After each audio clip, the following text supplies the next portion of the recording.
everybody, welcome back to the Renatus Invest Edge. My name is Jay Stark. It's my privilege, my honor to get to welcome you to the call and to introduce you to our host for this call. Now, this is the Renatus Invest Edge, which means that we are designing this call to give you the edge in your real estate investing business by bringing out practitioners, individuals who are out there making it in the market today.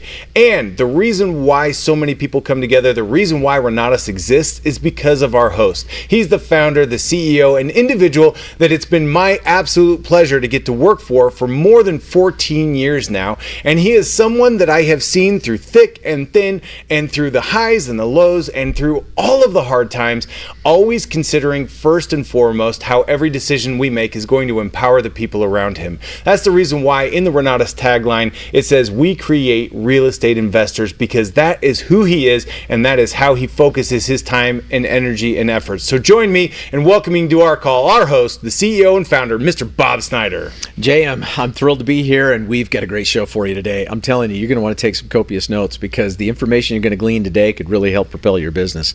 But before we do that, I've just got to say that we've got this incredible channel and this great opportunity. We designed the Renatus Invest Edge so that we could help empower you as either a wannabe investor or an existing investor to up your game and to make great things happen. So we're always going to encourage you, listen, subscribe, like us, share us, get on the notifications so that we can assist you as we move forward. And every time we've got a new episode out, you're going to get a notification so you can go check it out. And then you can glean some of that wisdom from our practitioners of real estate that will help you in your own business. And now, having said that, have we got a good one for you today. Holy smokes, this is going to be a barn burner. I mean, Mr. Ben Kjar is a bit of a hero around, the Davis County area here in Utah. I mean, my kids grew up with him. Everybody knows Ben. They know of his accomplishments. They know of his accolades. They know of his sporting championships. As a matter of fact, last year, he just won the Masters Roman Greco Wrestling Championship worldwide, world champ, and he took second in freestyle. That is such an amazing accomplishment, especially from like an old guy. Now, when I say old guy, I'm 62, and Ben is much, much younger than I. But I was thrilled to see that he did it, and he did it, in great measure because he wanted to prove to the world that he could do it. He wanted to show his kids what could be done when you apply yourself and you don't let anything get in your way. He's applied that same tenacity to real estate. When he got involved with Renatus and got involved with our education, he was more of a wannabe investor. Even though, he'd certainly, done some things and had some success. But boy, took it to the next level. And he's going to share some wisdoms with you today that are going to absolutely blow your mind. So I can go on and on and on about Ben. Today he is a world-class speaker, trainer, athlete. He does it all, and real estate investor, right here in the Renatus community. So Ben, welcome to the Renatus Invest Edge. It's great to see you. So glad to be here, guys. Serious, if you're a part of this community, congratulations. If you're not, you're about to jump into something that literally changed my life. You're right. I was a entrepreneur, and I wanted something that would set me up for a success path. Yeah. And you guys were that. Well, you know what? You took it and ran with it. And that's the beautiful thing about it. Yeah. You absolutely crushed it, Ben. I've seen some of the homes that you have done. You've had property tours over there and showcased those to the community as well. So you could say, hey, this is how we found this property. This is what we've done to this property. This is why we didn't do other things. And this is how we're exiting out of it and what our ROI is going to be. And you've inspired so many people because you applied what you learned here in Renatus. And that made all the difference. Talk to us a little bit about that. Give us a little bit more background on your story, some of the cool things that led you into Renatus and into real estate investing. I'd love to hear, some of the strategies you worked on when you were going through the tough times. And then before we end today, man, we got to talk about the movie that's just coming out. Or has it been released yet? Not released yet. Not yet, but it's about to. Man, powerful story. Yeah, you're awesome. I tell you what, guys, if you were like me, you learned early on that real estate, everybody talked about it. Whatever industry I knew people in, I saw people in the man, it didn't matter. Like whether they were an attorney, whether they were a school teacher, whether they ran their own businesses that was outside real estate, everybody came back to real estate. Whether they were renting or renting their properties, everybody came back to real estate. And for me, I just wanted to know how to do it because I didn't know how. I remember listening on the radio to some guru, and I showed up in the middle of a hotel. I remember he sold his package. I ran to the back of the room, and I didn't even, my checkbook was like, I took my checkbook and it was just empty, and I was just so fumed with like excitement. I'm like, oh, how much do I have to write the check for? I didn't even know. And it was a bus tour. The guy came back in town, and I don't want to say too much about it because I paid tens and tens and tens of thousands of dollars for something that wouldn't be around 12 months later. Wow. The guy stopped. And what I didn't know about this guru is he knew one or two things. Yeah. I went back and I'm like, oh my gosh, at least I learned just a snippet of what he taught me. Going back to taking what you learn and absolutely implementing it, I did that. Yeah. And it worked. And so I'm like, I need more of this stuff, but preferably from people who are going to stick around. Right. And preferably from people who know more than one thing. Mm-hmm. I dissected literally from around the world. I dissected every company that said they did real estate training. And I stumbled across Renatus. I got a letter in the mail, and I recognized a face. It was a man named Richard Stock. And I knew he was a family friend of me. I'm like, I know this guy. I showed up to this meeting, and in this meeting, I learned that there was a company that was not just nationwide, but you even local to where I lived in Utah. And you had people that were masters in their trades. And I didn't have to show up to a hotel. I didn't have to wait for the bus tour to come once every 2 years. Right. I didn't have to wait for my mentor that was assigned to me Tuesday at 3 p.m. and then he wasn't available. I could literally get up at 4 a.m. or 4 p.m.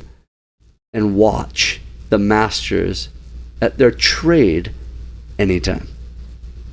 And then look in the back office and see documents that I could implement that could help me do the actual work.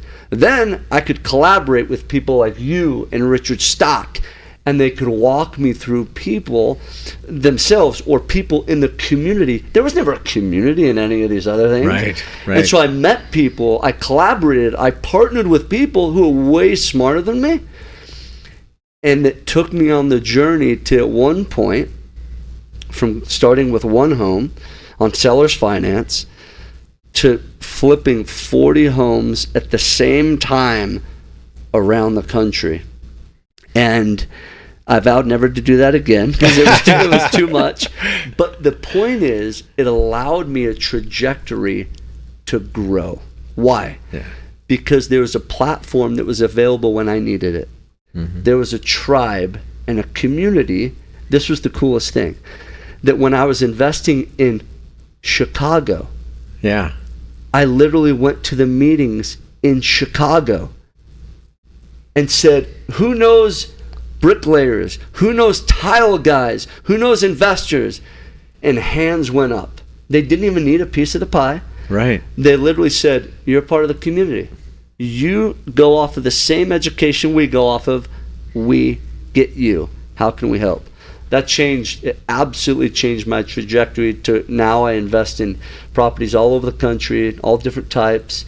And literally, this was like the foundation of doing that. Well, I love to hear that story.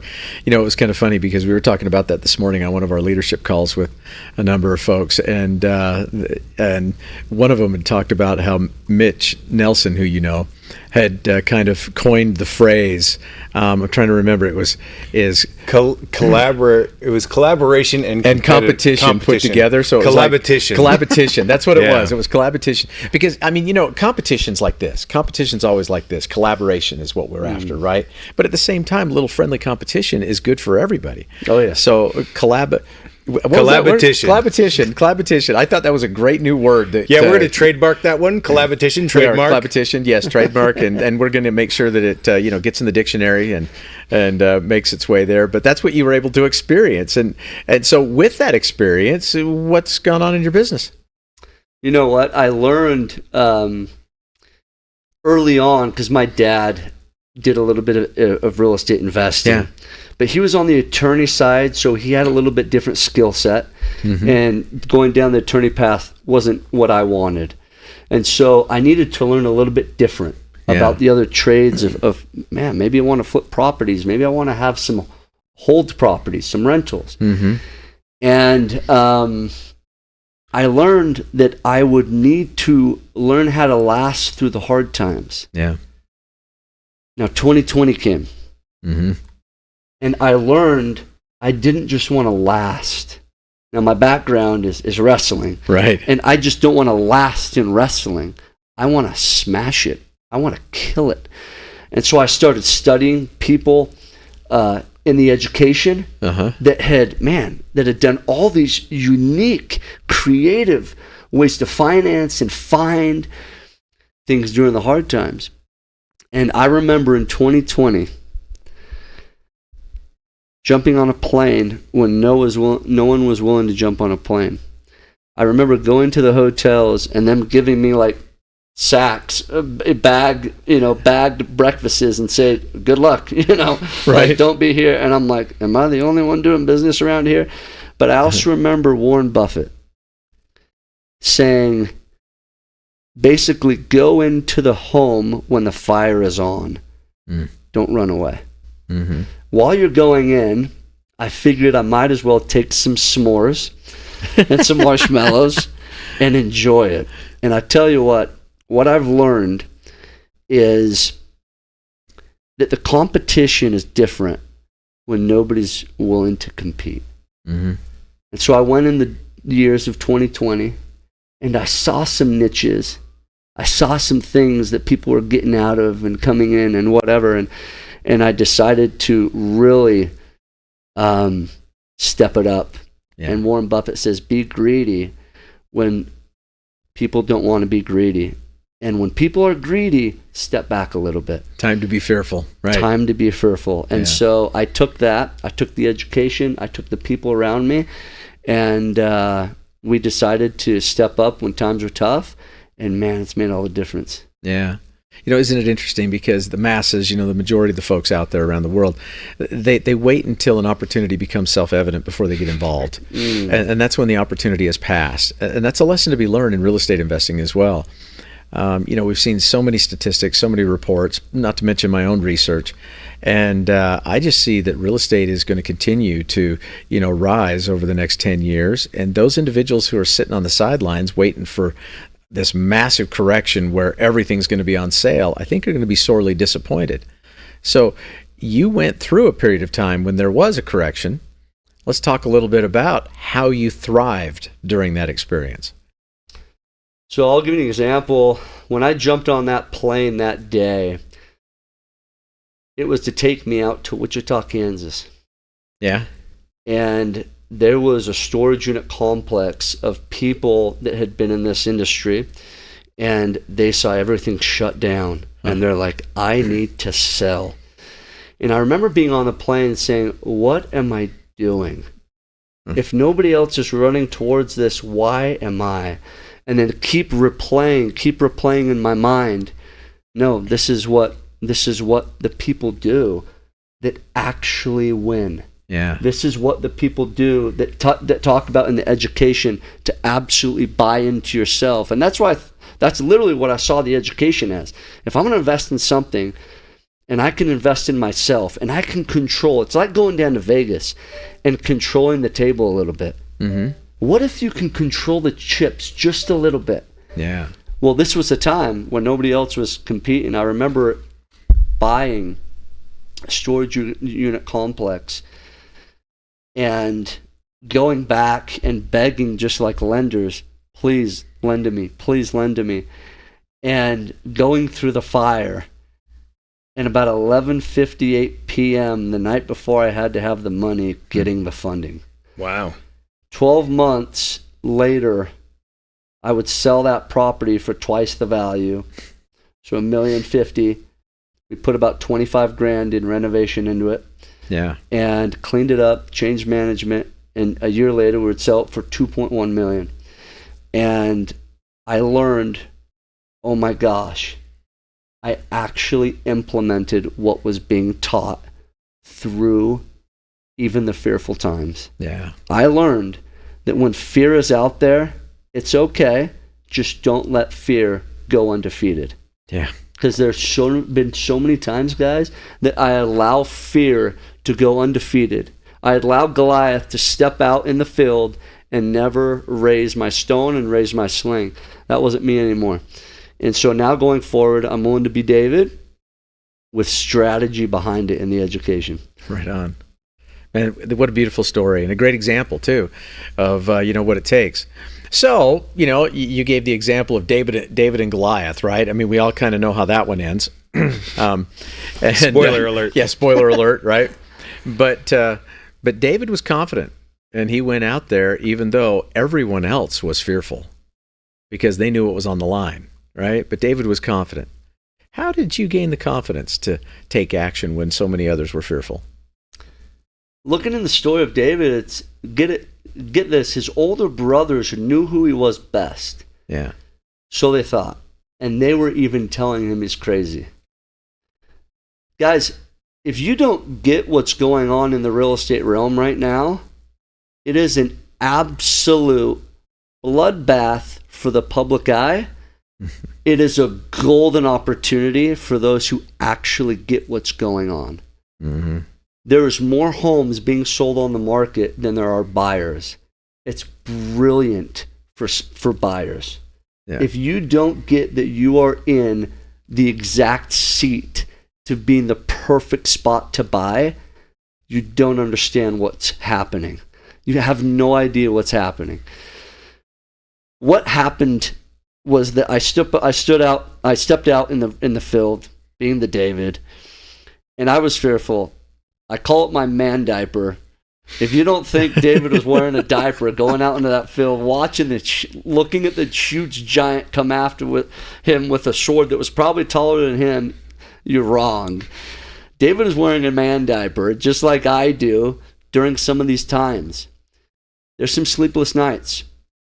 But I'm telling you, that means you're actually going after something that's going to make a difference. I'm telling you. So many people will gloss it over and they'll sell you on this or that. Hard times will happen.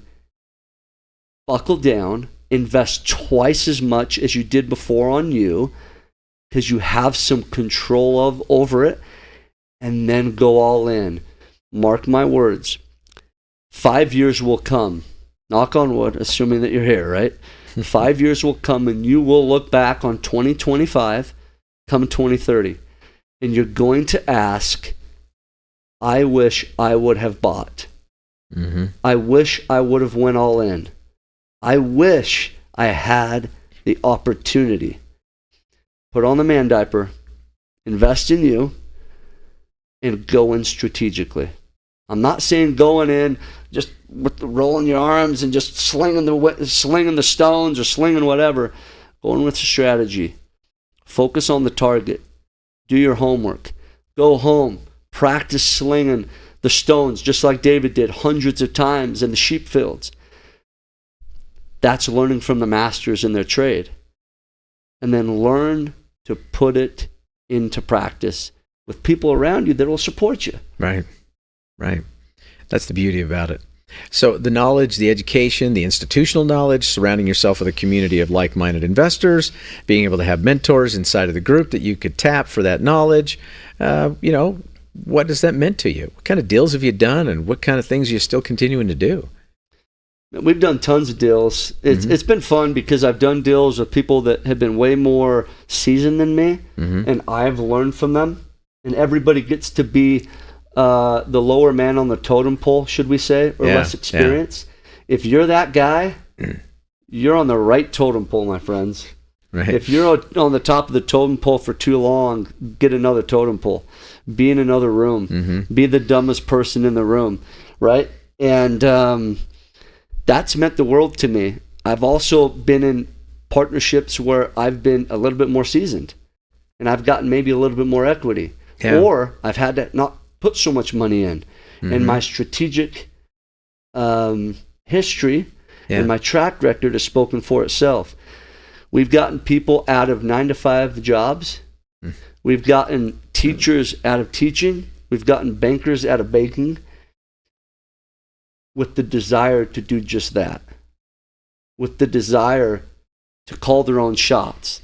It hasn't always been, I'm not going to work 9 to 5. Now, sometimes you're going to work a little bit more, but it's on your terms.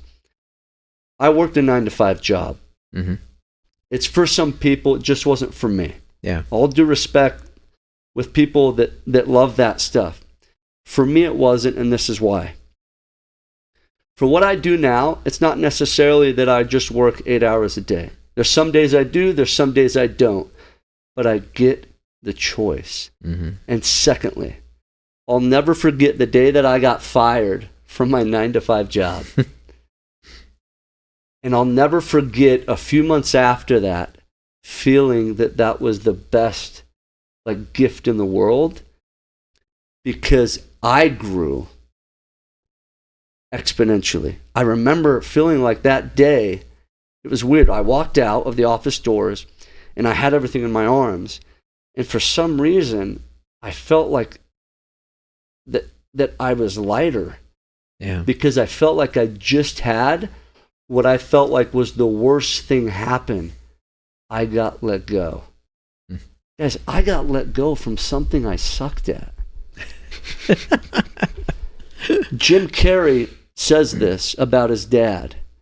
He said, I wish my dad would have realized how incredibly funny he was. He wishes that his dad would have got fired from the warehouse and the assembly line that he worked at forever, because he would have seen his potential. What if your worst day, the death of your hope, was actually the birth of your real dream? Right. That's what it was for me. Yeah.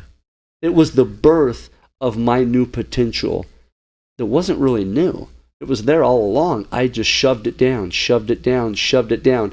I let the Vegas tables run the table. I had no control because I hadn't invested in me. Right. Well, I've always been a big believer that the most valuable real estate you're ever going to invest in is the 6 inches between your ears. So that puts you in the driver's seat to make some great things happen. Where do you see yourself, in another 5 years, 10 years with your real estate holdings? What everyone asks, what's your goal? What do you want to do? And for me, I love real estate, but real estate isn't the end game for me. Yeah. It's simply freedom. Real estate is the vehicle to give me time. Oh, there you go. And isn't it interesting? If you feel like you don't have to buy time, forget it, guys. We're all buying time. Whether you're showing up from 9 to 5, working from home, working from a location-based job, we're all buying our time back for what? So for me, it's my family and for what I feel like God has called me to do. And I feel like God has called me to inspire others to absolutely call their shot and step into it and go all in. Yeah. I was able to call my shot because I felt like I failed again and again and again. And my only rebound opportunity was, Ben, it's on you now. Yeah. And so I was almost forced to go all in. What if you weren't forced to go all in? What if it was your decision years before it had to be? I tell everyone, I felt like I wasted literally almost 2 years of my life. It's almost a shame. Like, imagine dying in this life, going back, we face God, go through the pearly gates, and actually going face to face with God, pulling out your theoretical checkbook and being like, what's 2 years going to give me? How much is that? Come on, what is it going to cost to give me 2 years? You can't buy that time back. Right. I felt like I was in a position that was a spot where I wasn't able to live my potential for those 2 years. And the biggest gift was getting let go. Yeah. And it was that birth to actually take control of my life. Well, you've been smart about it. It reminds me of a great story about Arnold Schwarzenegger. Arnold. And what a lot of people don't understand is, he obviously came to this country, had a huge entrepreneurial spirit. He wanted to overcome all of the naysayers and the negative Nellies out there who were trying to steal his dream. And he pursued it and became such a huge sensation in the bodybuilding world that he wanted to pursue a life in acting. Now, Arnold was an entrepreneur, so he developed nutritional lines. He was doing all sorts of different things in his early 20s. But he was taking all of the money from that and he was piling it into real estate. That's where he put it. He bought apartment complexes. And when he finally got a stable income from the rents that were coming in from the apartment complexes, he had bought his time, much like you just talked about, right? And from there, then he said he had the latitude to go out there and choose the roles that fit him when it came to acting. The first of which, it was Conan the Barbarian. There's so many individuals in Hollywood, so many individuals in the performing arts or in music or anything else. They're waiting tables, they're bussing, they're doing, all sorts of different things. So they've got a little bit of flexibility of schedule, but they're struggling from paycheck to paycheck and praying that they can just take whatever comes up so that they can afford to stay in the game a little bit longer. Arnold went in strategic. He went in, he did real estate first, bought his time back so that then he had the financial staying power to wait, to hold, to be patient for the role that fit him. And that's what launched his career and created the success story that we know today. You know what? That's like so inspired, because I wasn't sure if real estate was actually the thing that like, Ben, no, this is what you're supposed to do. Mm-hmm. God wants you to do this. That's it. I wasn't sure if that was it. You guys are probably thinking that too. Like, no, I really actually want to be a teacher, Ben. Yeah. God has called me to inspire the 7th grade kids about science. But it only pays $45,000 a year, maybe with a master's degree, $75,000 a year. Good luck living off of that. It's unfortunate that the country is to that point with expenses, right? But here's the thing.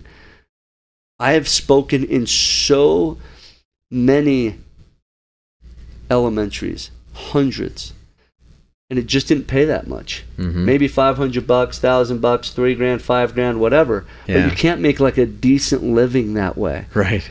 Real estate has given me the opportunity to have options. Much like Conan, instead of acting, real estate to acting, it's been real estate to speaking. And having 3 kids, all young kids, I didn't want to miss out on opportunities. So now, because I did the real estate, not knowing that real estate would be the platform to what I felt like I was really called for, which was speaking and inspiring and influencing, it has done that. People call me and they're like, well, this is my only budget, this is what I can do. And instead of missing my boys or my girls' game that means the world to them, I can now say no. I can now be there at that event because I've been able to have a track record, education, a platform, and a curriculum and a tribe that I'm like, well, you know what? I can say no to that because I can. Yeah. There's options. Yeah. Right. And so, man, I didn't know that about him. Yeah. And that's awesome. Yeah, powerful story. There's an awful lot out there too. And here's the lesson in that. I mean, there's a lot of lessons in that, but here's what really impressed me. So Arnold wasn't running out to just take every last dime that he had so that he could buy a Ferrari so that he could impress his friends, so that he could try to gain some sort of street credibility, right? That's not what he was after. He was after making sure that his monthly bills were paid so that he would be free financially to be able to do with his time whatever he wanted, and he would be able to pursue those goals. So many folks are living paycheck to paycheck. They're struggling to get by. that they can't see any light at the end of the tunnel, and they have to just take whatever is given them rather than design a life that could then produce for them what they really want. And that's what I love about real estate. I think there's a lot of different ways to make money out there in the marketplace, but the one thing that continues to hold true for me is that I don't have to worry about money month after month, year after year, because of my paid for real estate and the income that I have derived from it every single month through rents. And that is stable. Plus, it's insurable, against loss. How many investments can say that? Yeah. It appreciates over time, so it gains in value. Rents go up as time goes on, so it's inflation resistant. Yeah. There's so many great aspects of it. But, the reason why I asked you, the question, where do you see yourself because of your real estate, 5 years from now, 10 years from now? Let's talk a little bit about, some of your accomplishments. You just went back into serious training so that you could become the world Masters Roman Greco champion. Yeah.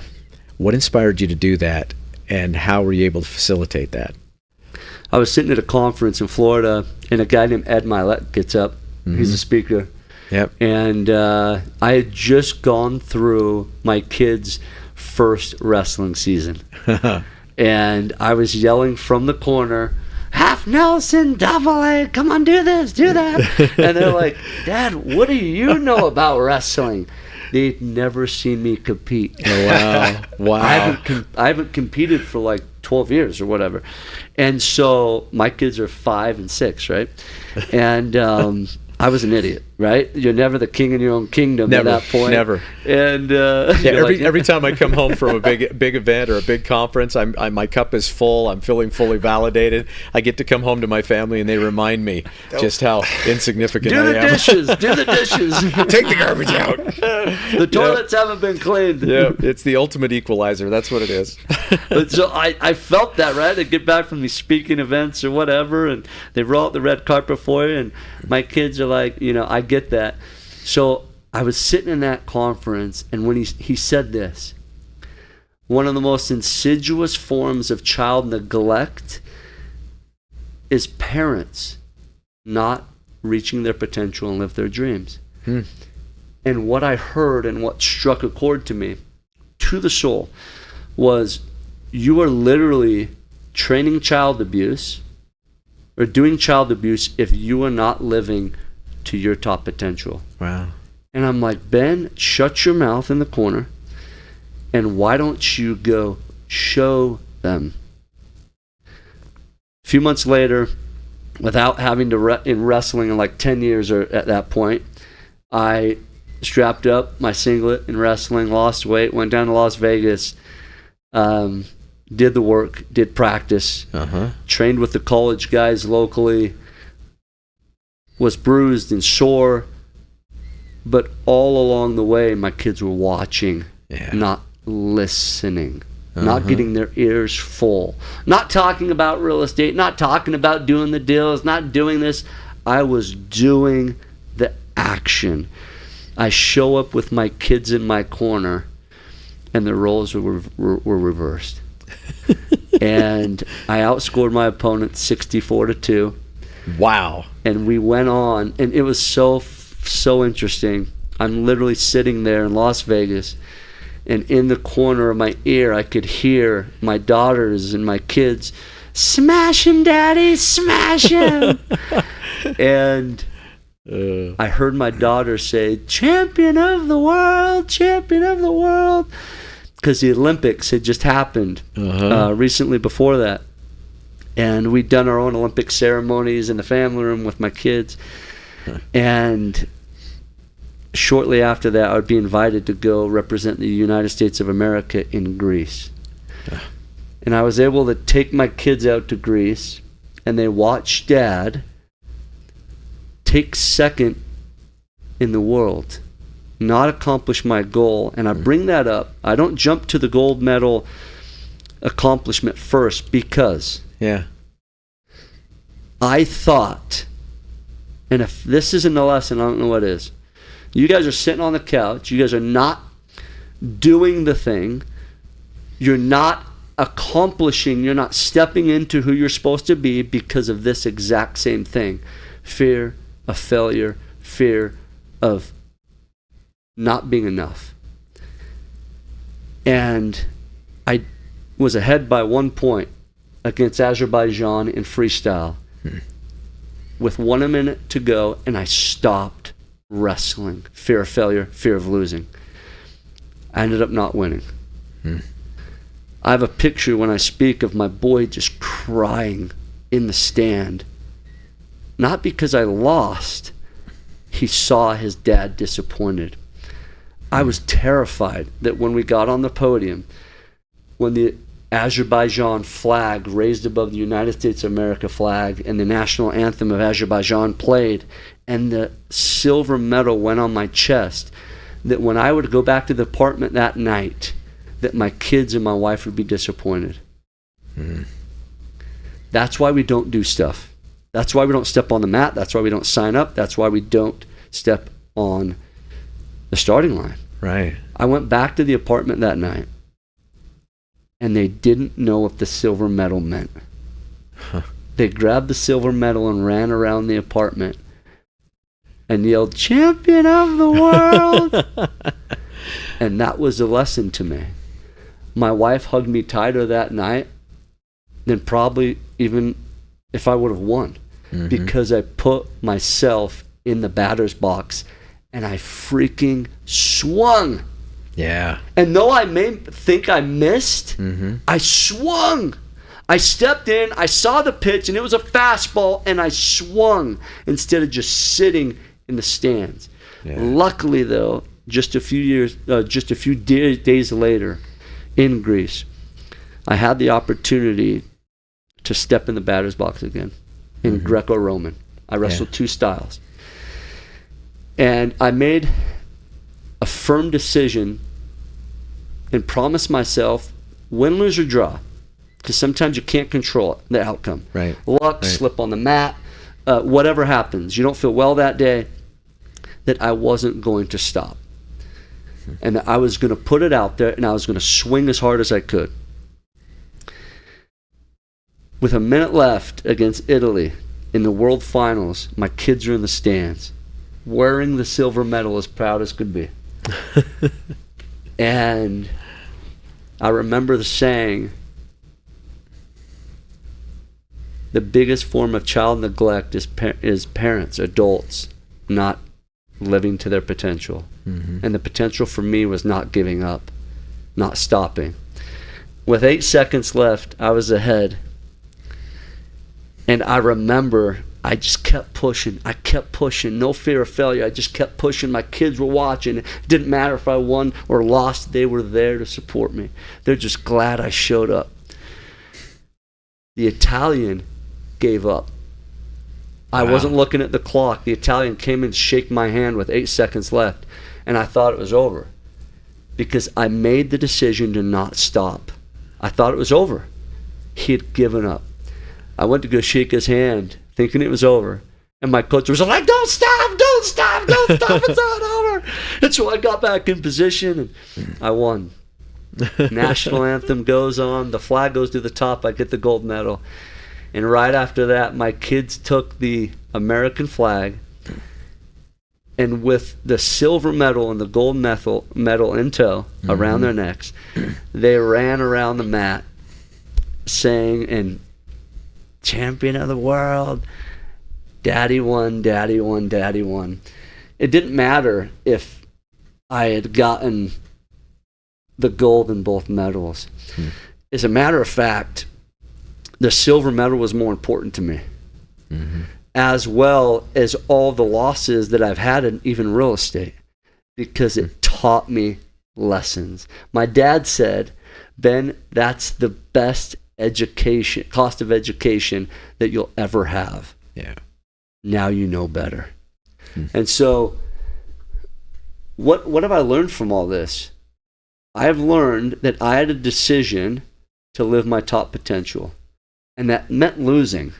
Yeah. It meant learning. It meant investing in me. And it meant having the team around me that loved me no matter what. And as I've been able to do that, some really cool things have happened. Man, what a great story. What an amazing outcome.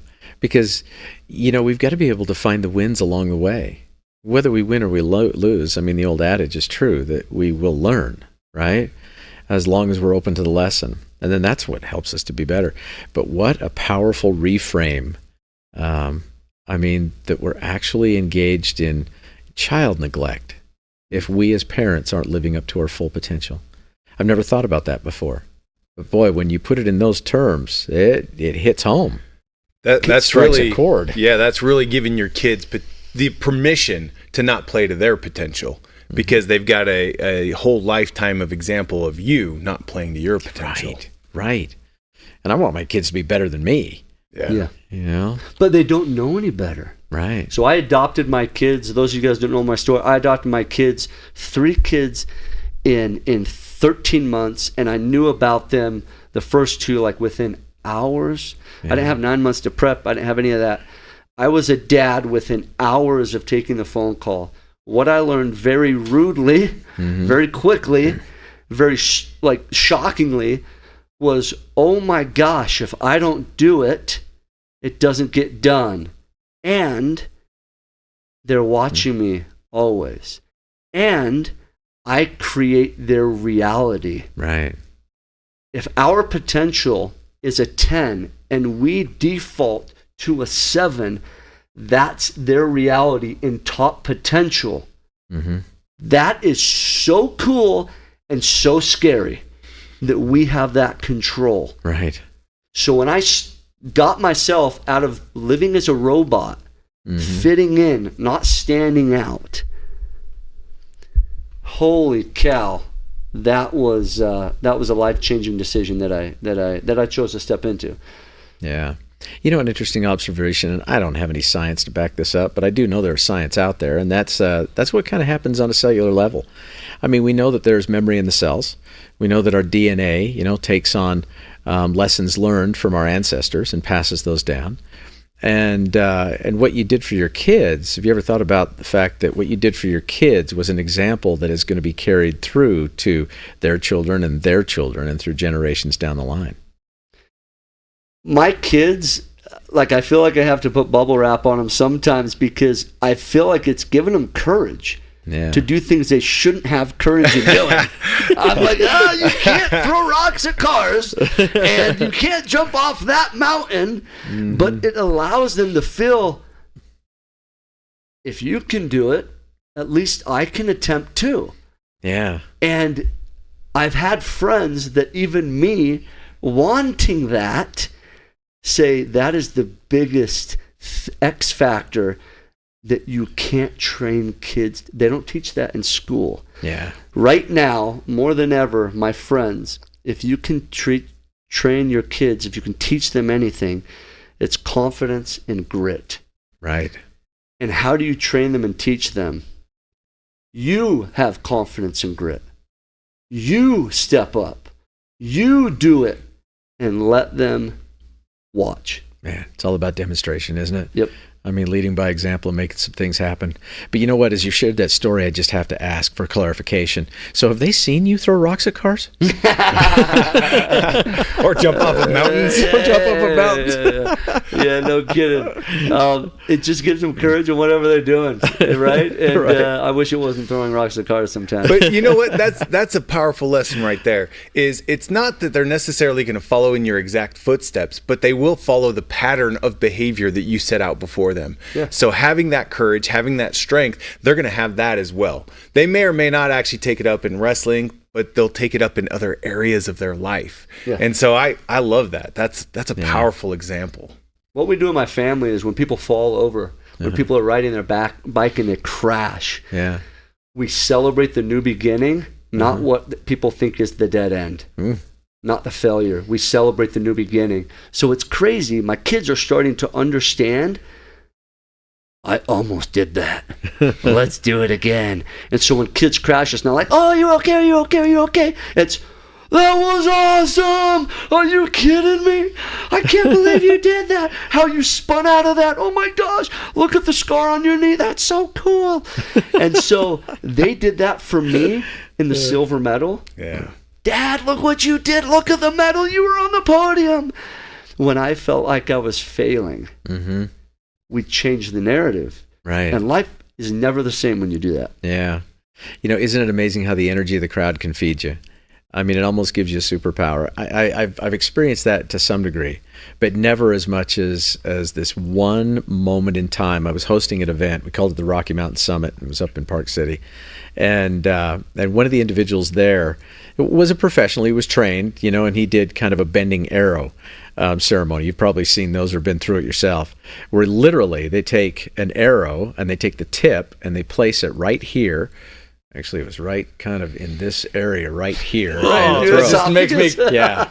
And then, you tighten the muscles around your neck, and then you are supposed to, one end's against a wall and the other is against your throat, and you are to walk to the wall. Wow. And I started out and I'm like, oh, yes, this is going to kill me. I'm not going to do this. It's going to kill me.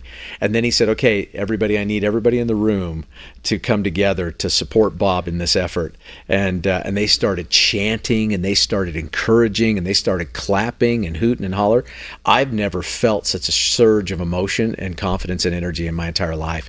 And just like that, I moved to the wall and snapped that arrow. It was incredible. And I've got to believe that, in an experience like that with your kids on the mat, that you feed off of that as well. Yeah, I call it my superpower. Yeah. Your superpower in that moment. The arrow didn't change. Right. The wall didn't get further away. No, it was immovable. Nothing changed.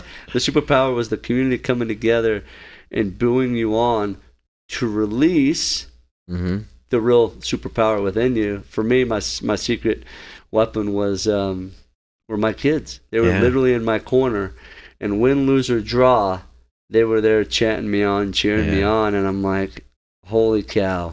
Even in the practice, you can't press record on or press play on something you've never recorded before. Even when my coach in the practice room would tell me 20 push-ups, I imagine my kids being there. Oh yeah. Thinking, am I just going to be average, or am I going to choose to be disobedient to average? And so I chose to be disobedient to average, and I chose to do 22 push-ups, 25 push-ups, because you don't belong on the podium. You don't belong getting a gold medal by being average. Wow. And so that was fun for me. Can I drop a quick disclaimer in here? That, yes, drop a disclaimer. These stunts are done by trained professionals and shouldn't be attempted at home. Thank you for doing that. Don't throw rocks at cars. Don't throw rocks at cars. Walk into arrows. I do have a question, though, because, we're talking about a number of different things. We're talking about the transference of energy and the belief and conviction that can transfer from one individual to another, and how it can also be reciprocated. What has it meant to you to have a community around you when it comes to real estate investing? The same thing as you walking into the arrow. Yeah. It's literally no different. The arrow was the real estate deal. Mm-hmm. Yeah. There were arrows everywhere. Mm-hmm. It was the moment that I had the transfer of energy from my kids on the wrestling mat, from my associates or my buddies or my tribe or my friends or my comrade in the community of Renatus, that allowed me to be like, oh my gosh, I'm going to get on the plane when nobody is getting on the plane in 2020. Yeah. Oh my gosh, I'm going to stay up till midnight believing that this will happen when nobody wanted to lend money. I'm going to move forward. It's no different. I made the decision from my silver medal to my gold medal to not stop moving forward. That was the difference. Right now, in the economy, you're going to feel drowned out. I guarantee it. And the guys that are saying no, yeah, right. They're wearing a diaper underneath their pants. I promise you. They're wetting their pants at times. It's hard. Things are tough. But are you willing to still move forward? The community allowed me that energy to move forward, even though the arrow I felt was right there, Yeah, that's fantastic. Jay, I know you've been kind of watching comments and different things and have formulated some questions. We've got about 11 minutes left. Well, we only have a couple minutes because we need to save you a couple of minutes Okay. But yeah, if you're on the line with us and you have any questions for Ben, if there's anything that you just have a burning desire to know more about, let us know in the comments right now. Ben, I know that in your life there are non-negotiables. What are some of those non-negotiables? What are some of those habits, those tendencies that you will never give up on?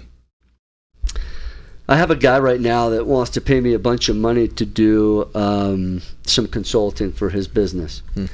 And he's on the East Coast, and he says his only times available are from like 9:30 to 11:30 Eastern time. That is my morning routine with my family and my kids now that it's summertime. And so I told him, buddy, I don't know how it's going to work, but it needs to work somehow, because this is and I told him literally on the way here on a voice text, my sacred time. And once I negotiate away from that, or don't have these be non-negotiables, I become just a feather in the wind. And I go for the money, and I go for this, and I go for that. And I've been told from mentors of mine, once you commit to having money be your first priority over all other principles, you've already failed. And so it was interesting how he came back and all of a sudden had more times available. And it's because I created that amount of value in my own. Now, my communication with consulting with him will be way easier, because he's coming to someone else, whether it's me or somebody else, because he's lacking somewhere in his value structure, because he's allowing the non-negotiables to become negotiable. And so hopefully, without teaching him that in some type of phone call, it was already taught. Does that make sense? Perfect sense. That's awesome. So Aubrey asked this question: what advice would you give to someone who is searching to find their calling in life? That is such a good question. A mentor of mine told me this when I asked him the same thing. He was one of the first CEOs of Einstein Bagels, and he said this: Ben, what do you do when people think you are off task? What do you do in your free time? When I first started real estate, what was I doing? I was literally watching Fixer Upper. I would go to sleep, have my pillow talk with my wife before I went to sleep, say prayers, she would turn over, my phone would come to my face, I would scroll the MLS, dreaming about buying these properties. What if I was just Chip and Joanna Gaines? What would I do with this property? I loved the transition of a home to be what it would be after a flip. I think we're all born to create. I think our maker is a creator. And coming from him, I believe we are meant to create. And I love the ability to create real estate art. And I believe that's what it was. So if you think you're off task, but you're actually defaulting to what really is moving you and gives you passion, look a little bit more into that. And then to actually monetize it, I'm going to push him a little bit more. There's a book called Good to Great, and it talks about 3 things. What are you passionate in doing? It's not enough. Secondly, you have to think about how can you start to be the best in the world at it. I don't say that lightly. People will not make money if they just go in with pure passion. You have to have skills behind it. You have to have education, and you have to be a specialist in that trade. Once you found something you're passionate about, you've got the education to be very, very skillful in that, then the third will take care of itself. You will get paid handsomely. Once you get paid handsomely, you'll be able to do that thing full time. That's when things start clicking. Awesome. That's amazing. I love your wisdoms. I love the way that you are able to couple together your story and then extract from that these elements that all of us can apply in our life and in our business. And I so appreciate your passion. It's easy to feel just how much you are in love with your own life and your own opportunity, just spending a couple minutes with you. That's amazing. Bob, I know we've got about 5 minutes left, though. Do you want to go through a couple of the announcements that you've Well, got? I think that we should, but I've just got to say, Ben, thanks for being with us, man. I'm telling you, it's always a pleasure and a joy for me. Every single time I see you, I don't know what it is about your energy, but it just puts a smile on my face, and I get a little bit of a lift in my step, right? Me too. And I love you, man. I love having you part of the community, and I love what you're doing for your family and for individuals literally around the world, because now your message is not just your own; you're sharing it widely. Yeah. And what a gift. It really is. I wonder how many people, are pointing back even in this moment going, I changed my life because I heard this guy, Ben Kjar, say this. Wow. It changes me. I told you that as we got started, that the thought that you shared with me the last time we spoke is one that I repeat to myself now every single time that I think about negotiating against my best self. And I'm just like, no, I'm not going to be that guy. I'm going to be the champion of my own life. I love it. So thanks for being our special guest here on the Renatus Invest Edge. I can't wait for the next time, because I'm sure there will be a next time. Yeah. And anyway, and if there's anything we can do to help support you and serve you, just we're just a phone call away. You care if I take 10 seconds? 10 seconds. You go right ahead. You guys, tell you what, you felt called. Right now we've talked. I know you guys have felt something. You're like, that should be me. Now it's the opportunity to implement. Yeah. You have two decisions. You're going to go away and do nothing. And you're going to live with regret, or you are going to do. Be the doer. Be the person that's a human being, not a human wanting. Oh, man, thank you for wrapping with that. And you know what? I neglected to say one thing, and that is you got a movie coming out. Tell them the name of the movie, what it's about, and how they can see it. Guys, go to standoutfilm.com, and we have gone to film festivals around the country. We've had awards being won. I have the coolest producers, like Jared Hess from Minecraft is one of my producers. Right I'm the luckiest guy in the world. More than anything, guys, I would love to just be in contact with you. It'll come out probably later this year, but in sake of time, I just want to connect with you.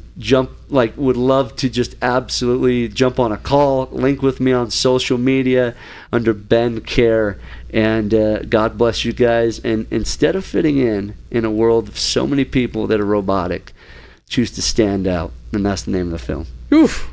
Nice. Awesome, man. Thank you, Ben. Thank you so much for that. Well, listen, I got to get right into a few announcements for our community members because they want to know what's going on. But before I do, what's popping up on your screen is a QR code and a link there, because it may be that, you're looking at this going, hey, listen, I'm a seasoned investor, but I need to refine and hone my skills. I need to build on that skill stack that I've developed. We can help with that. If you're a brand new individual and you don't know anything about real estate investing and you want to know more, well, listen, we can help with that as well. There's only one way to figure out whether or not, we're a good fit for you and you're a good fit for us. And that is, book a 15-minute free consultation with one of our real estate investors. Let's have a conversation about it and see whether or not we can help each other. So to do that, the QR code or the link on your screen will direct you and bring you to the right place. Now, the next slide that I'm going to kick up here is our Fall Summit. This is the 2025 Renatus E3 Fall Summit. You do not want to miss this, man. I'll tell you, here's the dates. It's October 23rd through the 25th in Salt Lake City, Utah. This is going to be a barn burner. It really is. We're pulling out all the stops. We've got so many incredible educators that are going to be with us. Jeff Armstrong is one of the premier individuals in the entire country when it comes to seller finance notes. Jeff's going to be there to teach individuals, the tricks of his trade and how this has become such an incredibly lucrative business for him and his family. Whitney Stark is going to be there. Now, Whitney, Jay gets really excited about this because yes, I do. The last name Stark, well, that's indicative of a more eternal connection there. Yep. This is Jay's wife, Whitney. Whitney started out as a student, and now she has become an educator. She's been an instructor with us since 2021. She has raised millions and millions of dollars. She's going to be talking about private and hard money, real estate foundations, and she does so many incredible things for the community. You don't want to miss that. Those are just two of, what are we up to now? 29 speakers, 29 speakers in 3 powerful days of education and training. It's going to be an absolutely epic event you do not want to miss. You want to kick your real estate business into high gear, this is the place to be. We're going to give you more details on future Renatus InvestEdge episodes, but put it on the calendar, October 23rd to the 25th. More details to follow. And then I'm just going to wrap with this, man. It's really simple. If home is where the heart is, shouldn't your business be there too? Because if you're a real estate investor, that's exactly your base of operations. Hey, we appreciate everybody, and we hope you have a fantastic week. Good day, and God bless.